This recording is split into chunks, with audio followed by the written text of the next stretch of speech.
पर्व न्यूज आरंभ एका नव्या पर्वाचा। तथागत भगवान गौतम बुद्ध जयंती निमित्त विश्वभूषण डॉक्टर बाबासाहेब आंबेडकर सांस्कृतिक महोत्सव समिती पुणेच्या वतीने बुद्ध भीम गीतांनी सजलेला धम्म पहाट आणि संध्याकाळी धम्म संध्या या दोन कार्यक्रमांचे आयोजन करण्यात आले आहे। यंदा धम्म पहाट कार्यक्रमाचे 19वे वर्ष आहे, अशी माहिती कार्यक्रमाचे विश्वभूषण डॉक्टर बाबासाहेब आंबेडकर सांस्कृतिक महोत्सव समिती पुणेचे अध्यक्ष परशुराम वाडेकर यांनी आज पत्रकार परिषदेत दिली। पत्रकार भवन येथे झालेल्या या पत्रकार परिषदेस महोत्सव समितीचे सरचिटणीस दीपक म्हस्के, विठ्ठल गायकवाड उपस्थित होते। पुढे बोलताना वाडेकर म्हणाले, येत्या गुरुवार 23 रोजी बुद्ध जयंती निमित्त पहाटे 5 वाजता डॉक्टर बाबासाहेब आंबेडकर उद्यान जिल्हाधिकारी कार्यालयासमोर पुणे स्टेशन येथे धम्म पहाट हा कार्यक्रम होणार आहे। यामध्ये सुप्रसिद्ध गायक प्रतीक जाधव, पार्श्वगायिका Sonali Sonawane, Indian Idol fame Prateek Solse, पार्श्वगायिका कोमल धांडे, दर्शन साटम, सारेगमप फेम प्रतीक बावडेकर आदी धम्मगीते सादर करणार आहेत। या कार्यक्रमाला आंबेडकरी चळवळीचा बुलंद आवाज असलेल्या ज्येष्ठ गायिका सुषमा देवी यांची विशेष उपस्थिती असणार आहे। यावेळी त्यांना विशेष सन्मानाने देखील सन्मानित करण्यात येणार आहे। तसेच यावेळी भंते नागघोष पुणे, भंते हान व्हिएतनाम, भंते संघदूता अरुणाचल प्रदेश, भंते धम्मानंद पुणे यांचे मार्गदर्शन लाभणार आहे। यावेळी प्रमुख पाहुणे म्हणून SOSA युनिव्हर्सिटी ऑफ लंडन येथील रिसर्चर अभिषेक भोसले उपस्थित राहणार आहेत। तसेच याप्रसंगी UPSC परीक्षेत घवघवीत यश संपादन केलेल्या वृषाली संतराम कांबळे यांचा भव्य नागरी सत्कार करण्यात येणार आहे।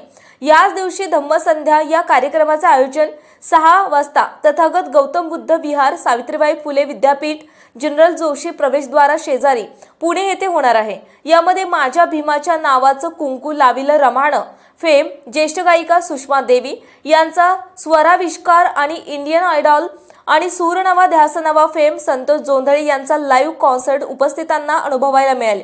यावेळी सामूहिक धम्मवंदना आणि खीरदान कार्यक्रमाचे देखील आयोजन करण्यात आले आहे, असे वाडेकर यांनी सांगितले।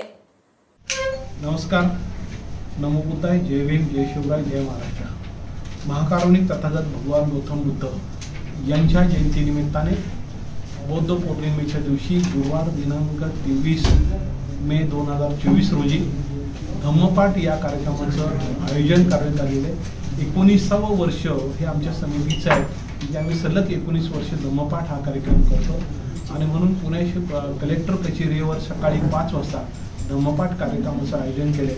या कार्यक्रमामध्ये तमाम पूज्य भंतेनी हे सर्वांना वंदना सामूहिक देणार आहे। त्यानंतर एक वंदनेने सुरुवात होईल आणि सांस्कृतिक कार्यक्रम या ठिकाणी घेण्यात आलेला आहे। त्यामध्ये इंडियन आयडॉलचे सगळे नवीन कलावंत यावेळेस बुद्धांची नवी आणि जुनी गाणी बाबासाहेबांची ही धम्मावर आधारित असलेली गाणी त्या ठिकाणी सादर होणार आहे। त्यानंतर काही मान्यवरांचा सन्मान होणार आहे। त्यामध्ये नुकतंच UPSC परीक्षेत पास झालेल्या वृषाली संतराम कांबळे या आमची कन्या आहे, तिचा सत्कार देखील पुणेकर नागरिकांच्या वतीने IAS झाल्यामुळे ठेवलेला आहे। तसंच आंबेडकरी चळवळीतील जुन्या जाणत्या कार्यकर्त्या गायिका यांनी बाबासाहेबांचा विचार घराघरापर्यंत पोहोचवला, यांची गाणी खूप प्रसिद्ध झाली अशा सुषमा देवी यांचा देखील पुणेकर नागरिकांच्या वतीने नागरिक सत्कार या ठिकाणी आम्ही आयोजित केलेला आहे।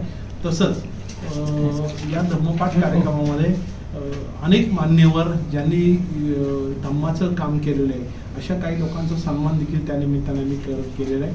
गेल्या 19 वर्षामध्ये आम्ही या आमच्या धम्मपाठ कार्यक्रमामध्ये राहुल देशपांडे पासून तर आनंद शिंदे, मिलिंद शिंदे, परत आदर्श शिंदे पासून तर खूप कलावंत या ठिकाणी रवींद्र साठे पासून तर ह्या उत्तरा केळकर पासून तर खूप या आमच्या या विचारपीठावर त्यांनी गीतं सादर केलेली आहेत, धम्माचा विचार मांडलेला आहे, त्यातून आपला बुद्धगीते गायलेले आहेत। तर याही वर्षी नवीन कलावंतांना संधी दिलेली आहे। तर दरवर्षी आम्ही काही ना काही वेगळा प्रयत्न करण्याचा प्रयत्न करत असतो। त्यामुळं यावेळीची धम्मपाठ एक आगळीवेगळी धम्मपाठ होणार आहे। त्यामुळं तमाम महाराष्ट्रातील जनतेला आमची विनंती आहे की आपण मोठ्या संख्येने धम्मपाठ कार्यक्रमाला यावं। ही गजरती धारा घेऊनी बुद्धाच्या विचारा, भीमराज होता किनारा, म्हणून ही ज्ञानगंगा आली आमच्या दारात। खरं पाहिलं तर ही धम्मपाठ म्हणजे ही ज्ञानगंगा आहे। यासाठी बुद्धांनी काम केले, यासाठी कबीरांनी काम केलं, यासाठी महात्मा फुलेंनी काम केलं, यासाठी शाहूराजांनी काम केलं, याच्यासाठी बाबासाहेब आंबेडकरांनी काम केलं. आणि या सर्व मानवतावादी महापुरुषांचं हे ध्यानदानाचं काम हे आंबेडकर चळवळीतील अत्यंत प्रामाणिक, निस्वार्थी आणि सर्व समाजाला बरोबर घेऊन जाणारे रिपब्लिकन पक्षाची बुलंद तोफ परशुराम वाडेकर साहेब हे ज्ञानदानाचं काम करतायत असं माझ्यासारख्या सर्वसामान्य कार्यकर्त्यांना वाटतं. आणि तुमच्यावर माझा 100% विश्वास आहे. आत्ताच वाडेकर साहेबांनी सांगितलं की अतोनात मेहनत करून, खरं तर त्यांची प्रकृती ठीक नाही, बऱ्याच पत्रकारांना माहीत नसेल, परंतु त्यांचं चळवळीवरती एवढं प्रेम आहे, एवढं प्रेम आहे, एवढं प्रेम आहे, तेवढंच प्रेम बरोबर. तर मला हे सांगायचं माहित नसेल मग म्हटलं ते सगळ्यांनाच माहिती. हो, अगदी तुमच्याशी मी सहमत आहे. मला तुम्हाला हे सांगायचं आहे की माझं सुद्धा त्यांच्यावरती ते प्रेम आहे, म्हणून या प्रेसला मी जाणीवपूर्वक आलो. पुणे शहरातील आणि जिल्ह्यातील महत्त्वाच्या आणि ताज्या बातम्या पाहण्यासाठी आजच आमच्या आरंभ पर्व न्यूज चॅनलला YouTube वर सबस्क्राईब करा आणि बेल आयकॉन प्रेस करा.